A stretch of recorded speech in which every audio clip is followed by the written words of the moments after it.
shadow of an ancient town, a beast lurks behind the eyes of Elijah Morland, a reclusive old man cursed with a dark secret. By night, under the haunting glow of the full moon, he transforms into a werewolf, his humanity lost in a tide of primal fury. Desperate to contain the monster within, he locks himself away in a fortified bunker, his only refuge from the bloodlust that seeks to consume him. But when a break-in shatters his sanctuary, unleashing the beast on an unsuspecting world, a chilling truth emerges. Beneath the quiet facade of this small town, a horror story unfolds, where the line between man and monster blurs, and the terror of the night becomes all too real. Welcome to the dark and fast-paced tale of Elijah Morland, a story where every full moon brings a new nightmare. Chapter 1. The Night of the Silver Key. The moon hung heavy in the sky, a luminescent orb casting its ethereal glow over the sleepy town. In the heart of this tranquility, an ancient house stood, its walls whispering tales from the 1800s. In the bowels of this dwelling, a battle raged within a bunker, a fortress built to contain a being both man and beast. Elijah Morland, once a respected figure in the town, now a recluse shrouded in mystery, writhed in agony. His body contorted under the lunar spell, bones reshaping, skin stretching. The werewolf within him howled in frustration, clawing at the reinforced walls that Elijah himself had constructed decades ago. He had learned the art of iron and woodwork solely to create this prison, a necessity for his cursed existence. Each plank, each nail, imbued with his desperation and sorrow. As the creature within him lunged at the iron bars, the silver sheen of a key caught its frenzied eyes. It was the same key Elijah had turned with trembling hands, locking himself away from the world he so feared to harm. The silver was more than a metal. It was a symbol of his eternal struggle, a reminder of the witch's curse that bound his soul to the lunar cycles. The werewolf's growls echoed off the walls, a symphony of pain and fury. Yet, as the night waned, so did its strength. The transformation reversed, bones retracting, fur receding. Elijah's human form returned, exhaustion etched into every line of his body. He reached through the bars, his fingers brushing against the cold silver key. With a laboured turn, the lock clicked. The door swinging open with a mournful creak. Elijah stumbled out, each step a battle against his wearied muscles. He ascended the stairs, his mind a whirlwind of memories and fear, each step a reminder of the countless nights spent in isolation. As he emerged into the dimly lit room above, Elijah collapsed, his body hitting the floor with a heavy thud. His breaths were shallow, ragged, the aftermath of his transformation leaving him drained. In this moment of vulnerability, the walls of his home seemed to close in, whispering secrets of a past he wished to forget. Outside, the town remained unaware of the struggle that had just occurred beneath the moonlit shadows. But inside, Elijah Morland lay a broken man, tormented by his curse and the ominous knowledge that something far more sinister lay trapped within the depths of his self-made prison. It's time for a quick scare break. As we linger in these shadowy realms, a small favour I dare to ask. If my tales of terror bring you thrills, do not let our journey end here. Hit like, subscribe, and join our dark congregation. I must extend my deepest, most sinister thanks to those souls brave enough to support our chilling journey. Your contributions, kindred spirits, are the lifeblood of our channel. They help me continue to craft the haunting tales that send shivers down your spine and keep you awake at night, pondering what lurks in the shadows. If you too find yourself captivated by our chilling chronicles and wish to help the channel, consider clicking the thanks button below. Your support, dear viewer, is not just a contribution. It's a lifeline that allows me to continue weaving these terrifying tales just for you. Let's embrace the darkness once more. Let's get back to the shadows. Chapter 2. A Recluses Creed. Days after the harrowing night, Elijah Morland emerged from his sanctuary, cloaked in anonymity. Wrapped in a heavy coat, gloves, and dark glasses, he resembled a spectre more than a man. The town, bustling with life, seemed oblivious to his presence, a fact he cherished deeply. His shopping was brisk, a silent ballet of necessity. He navigated the aisles with efficiency, keen to return to the solace of his home. Yet, fate had other plans. As he stepped onto his pathway, a voice shattered his solitude. "Hello, Mr. Morland. We're the neighborhood committee for our area. Can we help you with anything?" asked a short woman with a smile that seemed too bright. Elijah paused, his dark glasses veiling the disdain in his eyes. "Yes, something very important," he responded, his voice edged with frost. "You can leave me alone and never return. Goodbye."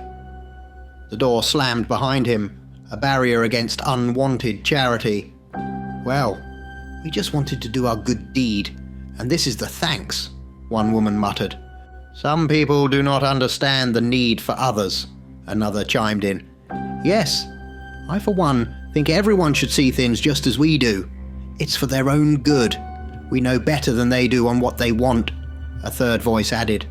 Behind his curtains, Elijah watched them walk away, a laugh escaping his lips. Get your feeling of a do-gooder somewhere else. Or better yet, become a person who doesn't scrounge from others. He bolted the doors and drew the curtains, his mind reflecting on the encounter. People live for others, seeking validation and purpose in the approval of the masses, he mused to himself. They sacrifice their individuality, their very essence, on the altar of communal acceptance. It's a life of dependency, a cycle of needing and being needed, a game of control masquerading as benevolence. In the quiet of his home, Elijah found solace in his self-reliance, a stark contrast to the dependency he saw in the world outside. To live for oneself, to hold one's convictions and values above the whims and wants of others, that is the path to true freedom, he whispered to the empty room. In solitude, there is strength. In independence, there is peace. The house settled around him, an ancient guardian echoing his sentiments. For Elijah Morland, the world outside held no allure, only a reminder of the curse he bore and the principles he upheld. Chapter 3. The Beast's Burden. Elijah sat alone in the dimly lit room, the memories of his past creeping up on him like shadows at dusk. It was a past he often tried to forget, yet it clung to him, as unyielding as his curse. Many years ago, Elijah was a different man, full of vigor and ambition. His life took a tragic turn on a fateful night, when, lost in the woods, he encountered a creature of nightmares. The werewolf that attacked him vanished into the darkness, leaving behind a legacy of terror and transformation. As the curse took hold, Elijah found himself succumbing to primal urges. Under the full moon spell, he roamed the countryside, a hunter, driven by instinct. Villages whispered of a beast, a shadow that struck fear into the hearts of all. This creature, this version of himself, was a force of nature, leaving behind a trail of chaos and despair. Yet, a turning point came. Elijah, in a moment of lucidity, recognized the carnage he had wrought. It wasn't guilt that stayed his hand, nor a newfound sense of altruism. Instead, it was a realization that this blind submission to his curse was a betrayal of his very essence. Elijah had always valued self-determination, the ability to shape one's destiny through reason and will. His transformations, however, reduced him to a mere pawn of nature, a slave to the lunar cycle, This loss of control was anathema to his core beliefs. Driven by a desire to reclaim his autonomy, Elijah poured his efforts into constructing the bunker. It was a fortress of solitude, a testament to his resolve to no longer be a mere plaything of fate. In this self-imposed exile, he found a semblance of peace, a chance to live on his terms, even if it meant isolation. In his heart, Elijah believed that one's life was their own, their purpose, self-defined. His refusal to continue the cycle of violence wasn't born of compassion for others, but from a deep-seated conviction that he would not be a slave to his baser instincts. He chose to live, not as a beast dictated by the moon, but as a man, defined by his choices and convictions. As the memories faded, Elijah was left with the cold truth of his existence. He was both the jailer and the prisoner, a man bound by a curse, yet free in his decision to resist it. This duality was his burden, a constant reminder that freedom was not just the absence of chains, but the presence of choice. Chapter 4. The Breaking Point. The night was still when the burglars made their move. Skilled and silent, they navigated the myriad of locks and safeguards that Elijah Morland had meticulously installed. The old man, caught unawares and overpowered by his age, could only watch helplessly as they ransacked his home. They moved like shadows, plundering his possessions with a cold efficiency. Each item they took or destroyed was a piece of Elijah's past, a memory being callously erased. As they prepared to leave, one of the burglars, in a cruel act of indifference, struck Elijah over the head. The world went black. The morning sun cast a revealing light on the aftermath. A group of local boys, whose playground often bordered Elijah's mysterious residence, noticed the broken windows and the open door. Curiosity piqued, they approached cautiously, only to find Elijah unconscious on the floor. Panic set in, and they called for help. Police and an ambulance arrived swiftly, their presence a stark contrast to the usually quiet neighborhood. Elijah was rushed to the hospital, his condition stable but critical. Hours passed before Elijah's eyes fluttered open. The sterile hospital room was a jarring change from his familiar home. Confusion gave way to realization as he remembered the night's events. Panic set in when he saw the calendar. It was the day of the full moon. Desperation took hold, and he attempted to leave, explaining his urgent need to return home, but his pleas fell on deaf ears. The doctors and nurses saw only an injured old man, not understanding the gravity of his situation. They restrained him, and as he struggled, they administered a sedative. His body succumbed to the drug, but his mind screamed in protest. Elijah lay in the hospital bed, the sedatives clouding his thoughts, but not his fears. He turned his head, his gaze fixating on the window. There, in the twilight sky, the moon began its ascent, its silver glow a harbinger of the transformation to come. The clock ticked mercilessly. Elijah's heart raced as the moon climbed higher. The transformation was inevitable, and in the confines of the hospital, he knew he couldn't contain the beast. Fear for himself was overshadowed by fear for others, the innocent lives that could be at stake. As the moonlight touched his skin, Elijah felt the familiar, excruciating pain of his transformation. His last conscious thought was a silent plea for forgiveness, for the chaos he was powerless to prevent. The beast within was awakening, and the hospital, a place of healing, was on the brink of becoming a scene of horror under the spell of the full moon. Chapter 5. The Hospital Nightmare. The transformation was complete. Elijah, now a full-fledged werewolf, embodied pure, primal aggression. His human consciousness submerged, The beast roamed the hospital corridors, driven by an instinctual rage. The hospital, a labyrinth of white walls and sterile smells, became a hunting ground. The beast's eyes, glowing with a feral luminescence, scanned each room, each hiding spot. Nurses, doctors, patients and staff became unwitting prey in a nightmarish game of survival. The werewolf moved with a terrifying grace, its powerful limbs propelling it through the halls. Its howls echoed, a sound so alien and chilling that it seemed to freeze the very air. The beast's jaws snapped with lethal precision, its claws rending anything within reach. Room after room, the werewolf unleashed its pent-up fury. It was a scene of horror, the kind that scars the soul. Blood painted the walls in grotesque patterns. Screams harmonized with the beast's growls, creating a symphony of terror. The power of the werewolf was undeniable. It was a force of nature, unrestrained and unapologetic in its brutality. It moved through the hospital like a storm, leaving devastation in its wake. And then, as quickly as the nightmare had begun, it ended. Elijah awoke with a start, his body drenched in sweat. He was in his own bed, in the familiar surroundings of his home. The morning light filtered through the curtains, casting gentle patterns on the walls. Confusion clouded his mind. Had it all been a dream? A fevered vision brought on by his injury and the subsequent sedation? But the clarity of the horror he had experienced was too vivid, too visceral to be a mere figment of his imagination.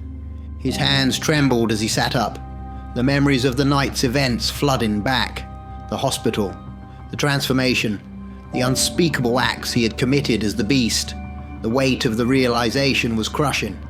The hospital, a place of healing and safety, had been turned into a scene of horror by his own hands. Elijah's heart sank as he grappled with the reality of his existence. He was a monster, a creature of the night that brought nothing but death and destruction. The curse he had so diligently kept at bay had finally broken free, revealing the true horror of what lay within him. In the quiet of his room, Elijah Morland faced the darkest part of his soul. The beast within him was not just a curse, it was a part of him, a part he could no longer deny or contain. The horror of the hospital night would forever haunt him, a constant reminder of the power and the terror of the werewolf unleashed. Chapter 6.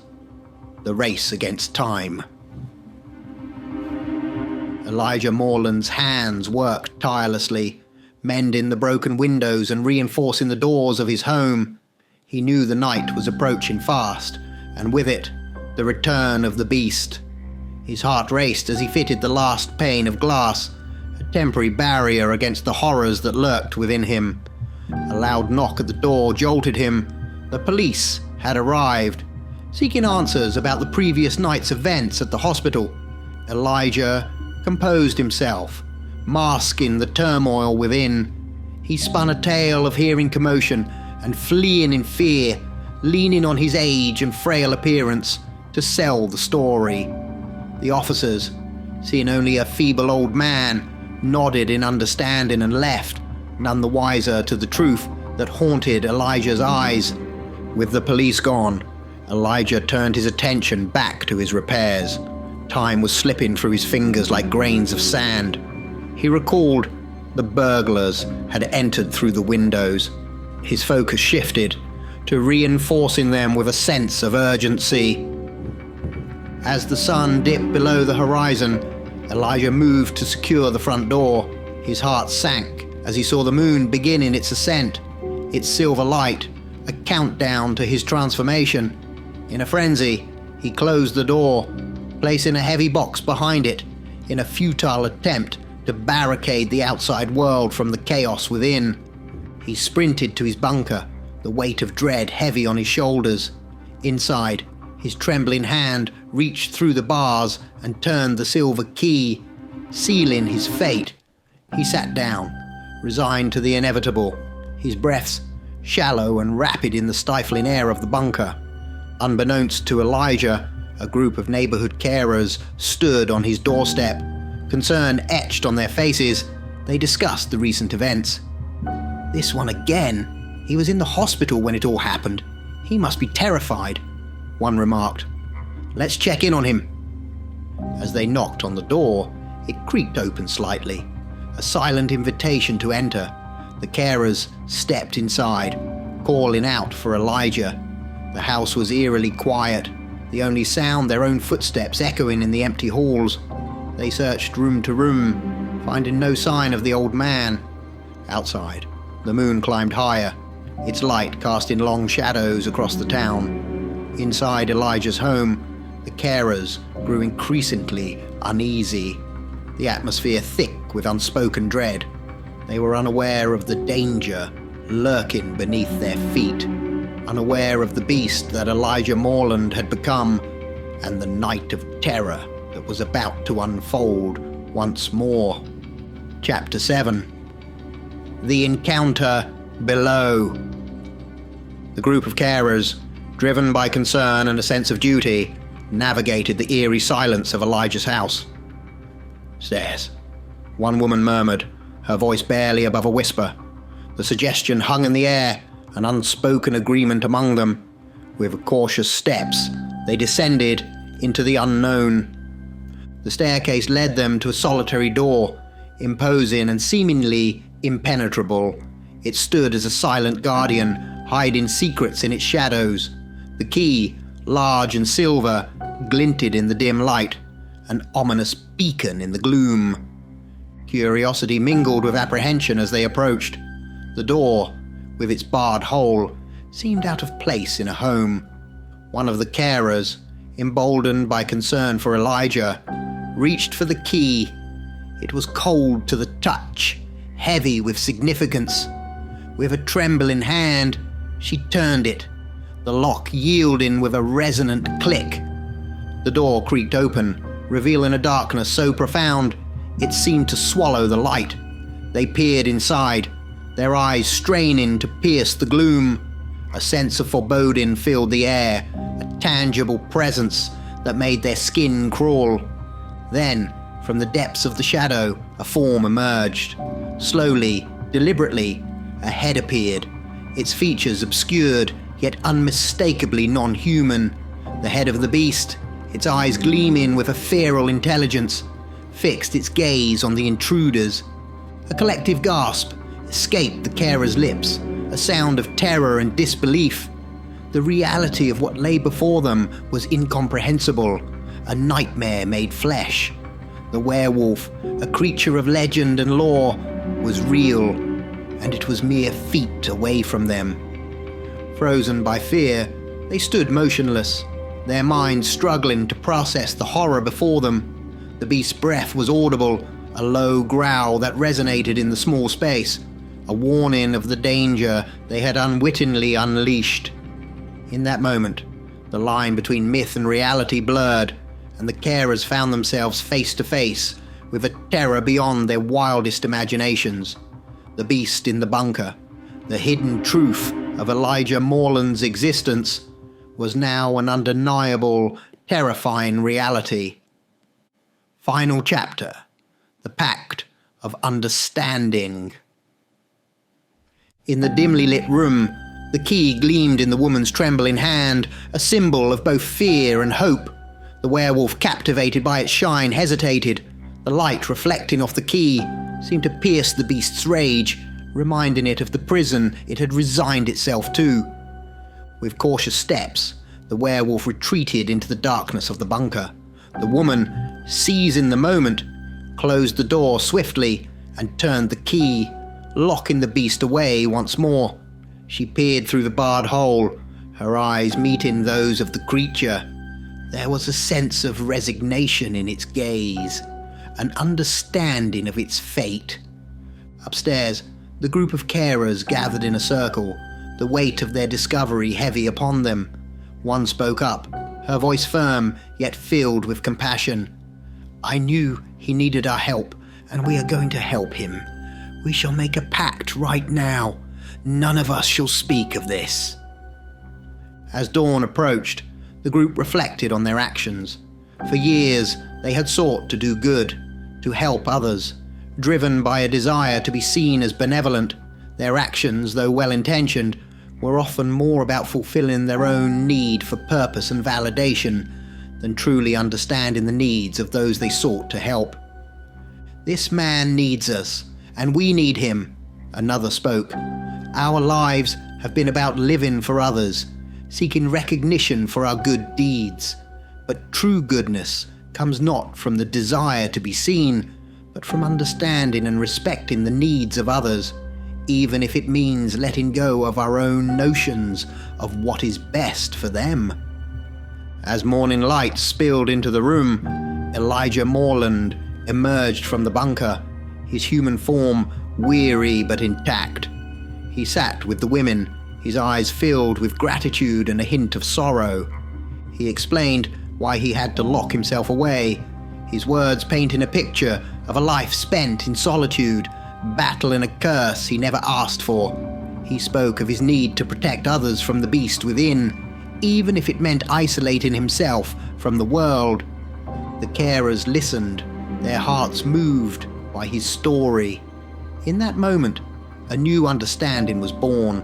They swore to help him, not out of a desire for recognition or to fulfill their own needs, but out of genuine compassion and respect for his struggle.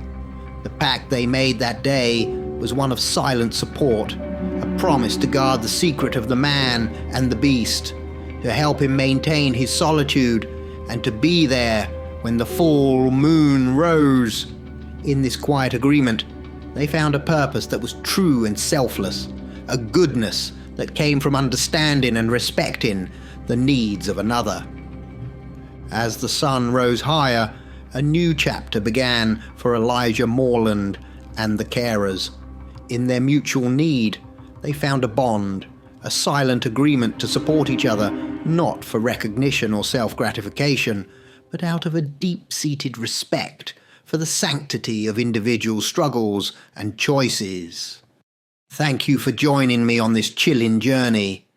If your thirst for the unknown and the unexplained is still unquenched, I invite you to delve deeper into the abyss of terror. Just beyond the veil of reality, another story awaits to send shivers down your spine. Dare to join me in the next video, where the unknown becomes known and the unseen seen. Until then, keep the lights dim and your mind open. This is Professor Shadow, signing off.